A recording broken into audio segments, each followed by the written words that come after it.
সংস্কৃতি, যেটা গত 15 বছরে হয়নি, যেখানে কুক্ষিগত একটা জায়গায় ছিল, এবং শিল্প সংস্কৃতি জগতে যে কী রকমের দুর্নীতি হয়েছে, কত শিল্পীরা ডেপ্রাইভ হয়েছে। আমি নিজে তার একজন শিকার, যেহেতু আমি অভয়াকাণ্ডের সময় অসম্ভব ভোকাল ছিলাম, সে কারণে আমি বহু বছর ধরে আমাকে কেউ সেই জায়গায় দিতে চাননি। ইনফ্যাক্ট গান মেলা থেকেও আমাকে এবং আমার দল শহরকে বাদ দেওয়া হয়েছে। এরকম অসংখ্য ঘটনা রয়েছে, এগুলো বন্ধ হোক। এটা কোনো রাজনৈতিক মঞ্চ নয়, পারফরমার্স অফ বেঙ্গল একটি রঙিন মঞ্চ বলা যেতে পারে। শিল্পীদের কোনো আলাদা করে রং হয় না, শিল্পীরা নিজেরাই রঙিন, একটা রঙিন মঞ্চ। আমাদের দাবি স্বচ্ছতা, সুস্থতায় প্রত্যেকজন শিল্পী তার জেলায় জেলায় যারা আছেন সেই নিউ ট্যালেন্টদের তুলে ধরা, এবং প্রত্যেকটা শিল্পী যেন, সেটা গানের শিল্পী হন, পারফর্মিং আর্টিস্ট যারা, থিয়েটার অভিনেতা, বাচিক শিল্পী, কবিতা বলেন যারা, স্মৃতি নাটক করেন যারা, প্রত্যেক পারফর্মার যেন সসম্মানে রাখতে পারেন, সঠিক সাম্মানিক পেয়ে এবং সঠিক জায়গাটা পেয়ে প্রত্যেকের যেন এক্সপোজার পায়, সেই জন্য এই ফোরাম আমাদের তৈরি। শিলাদা, এই যে ঠিক যেরকম অনিন্দদা বললো, শিল্পীদের আলাদা কোনো রং হয় না, রাজনৈতিক রং কিন্তু তোমাদের গায়ে তখন লাগিয়ে দেওয়া হচ্ছিল কোনোভাবে। যদি লাগিয়ে দেওয়া হয়, রাজনীতির বাইরে তো কেউ নয়, আমার শরীরের মধ্যেও একটা রাজনীতি চলে, আমার সংসার আছে। আমাদের রাজনীতি যদি থেকেও থাকে, সেই রাজনীতিতে শিল্পীদের যে রাজনীতি, সেই রাজনীতিতে আমরা করছি। যতটুকু আমাদের বেকার মনে হচ্ছে, অনেকটা বলেছে, আমাদের সম্মানটুকু সুস্থ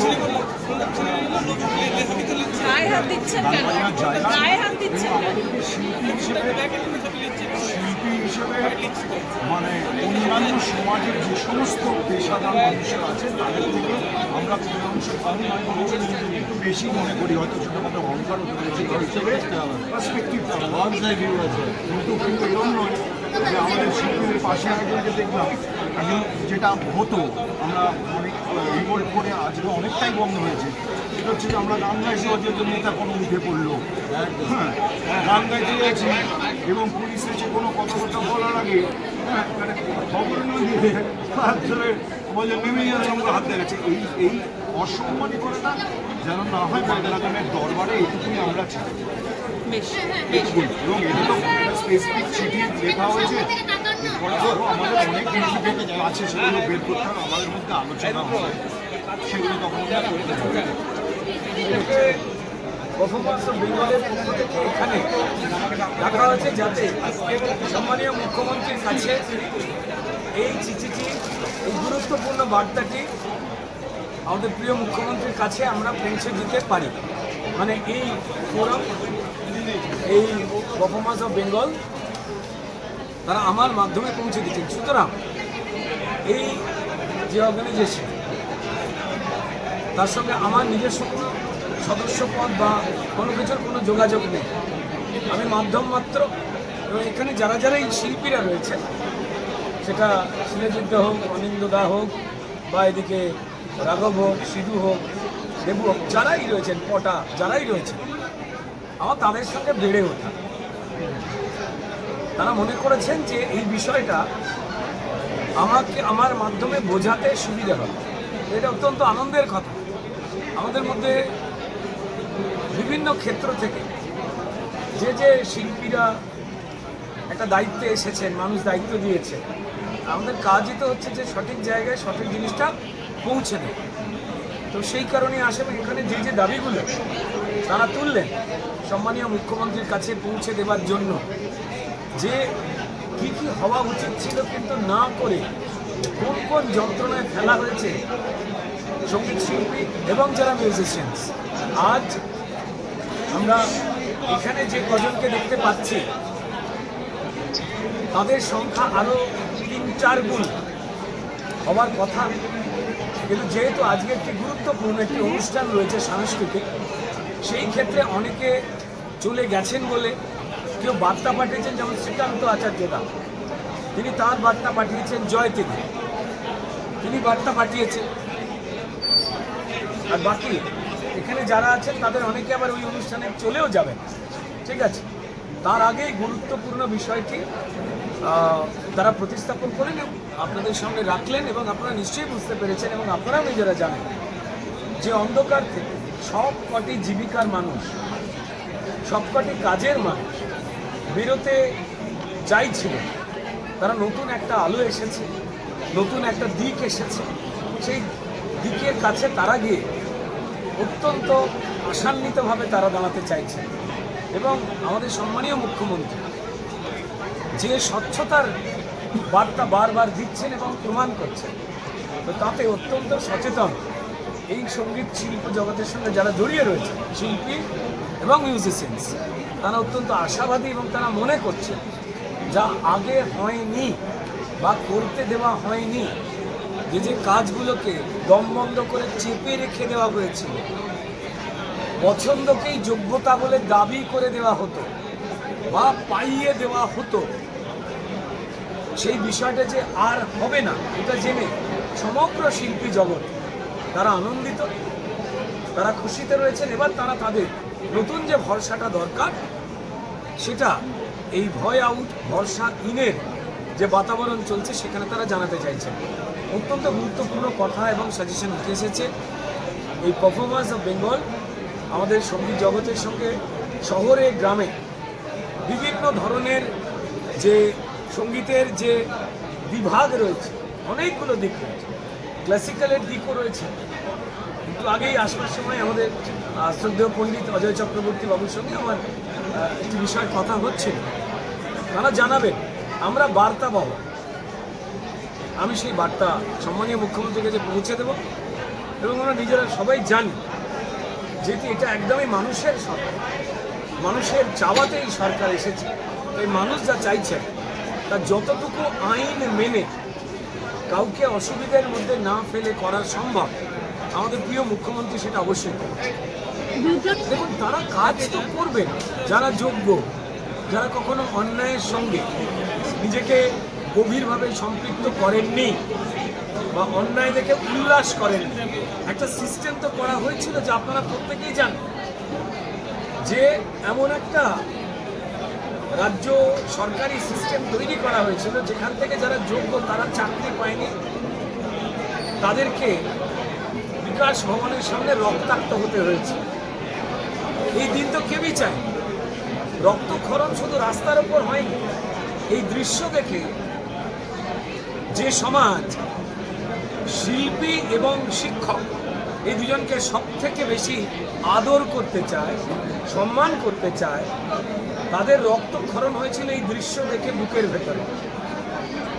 তো এই যা যা ঘটনা ঘটেছে, আজ এখানে যে শিল্পীরা রয়েছেন, উপস্থিত হতে আজকে পেরেছেন, তারা সামাজিকভাবে অত্যন্ত রকম সতর্ক এবং সজাগ দৃষ্টি রাখেন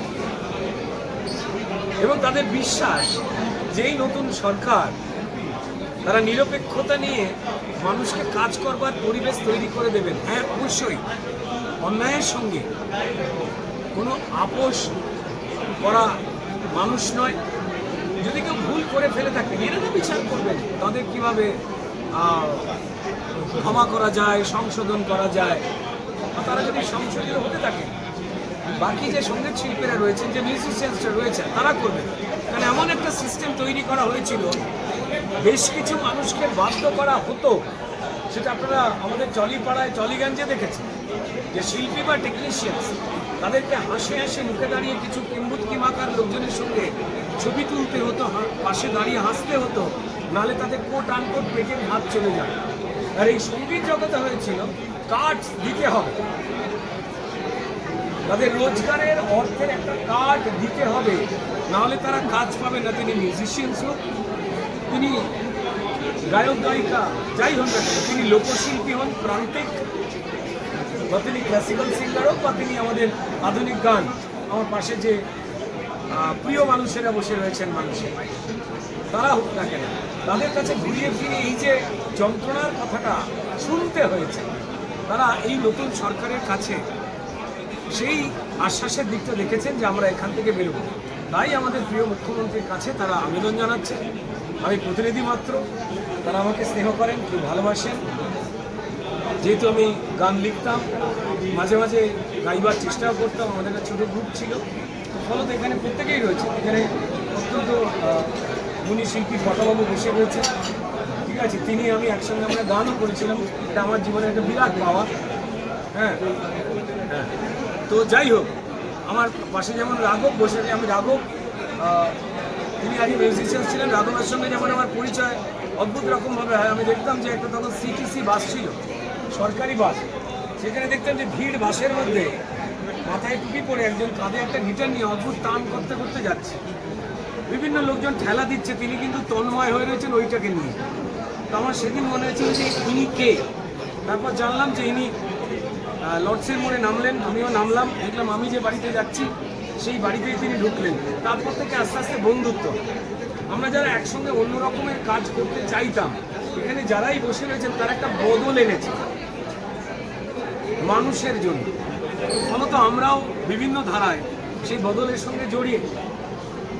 তো সব ক্ষেত্রে প্রচুর শিল্পীকে, প্রচুর লোকজনকে বাধ্যও করা হতো যে আপনি যদি এই ষড়যন্ত্রে লিপ্ত না হন তাহলে আপনার পেটের ভাত কেড়ে নেওয়া হবে।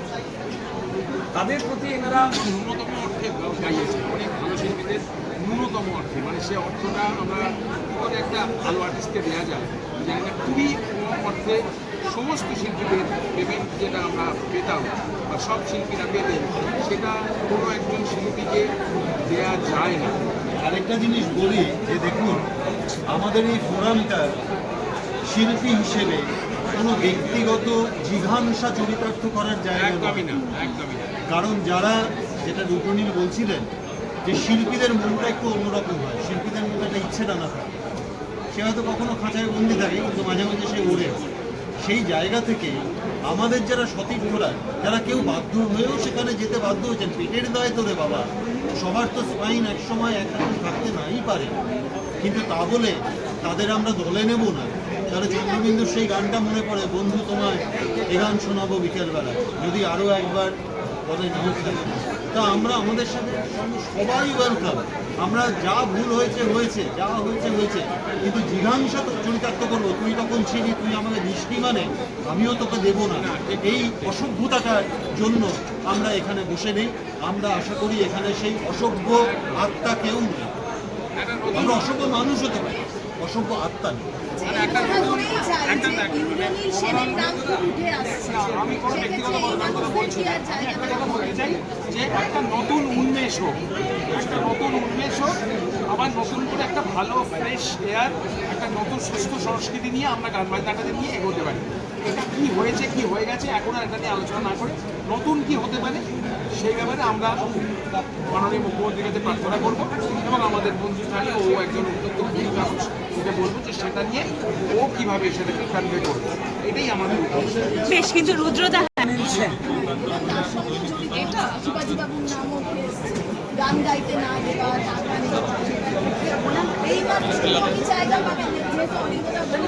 তাদের বিরুদ্ধে আইন মেনে যে ব্যবস্থা হবে, দেশের থেকে আইন আছে, আইন মেনে যে ব্যবস্থা হবে হবে। রুদ্রদা, আমরা দেখেছি যে রাজ চক্রবর্তী, সেও কিন্তু রাজ চক্রবর্তী হেরে যাওয়ার পর সেও কিন্তু চলে গেছেন রাজনীতি থেকে, সন্ন্যাস নিয়ে। এগুলো কি ঘোলা জলে মাছ ধরা? তিনিও তো একজন শিল্পী। তিনি গান গাইতেন নাই, আমরা গান নিয়ে কথা বলি, সেটাই বেটার। আজ একদম গান নিয়েই কথা।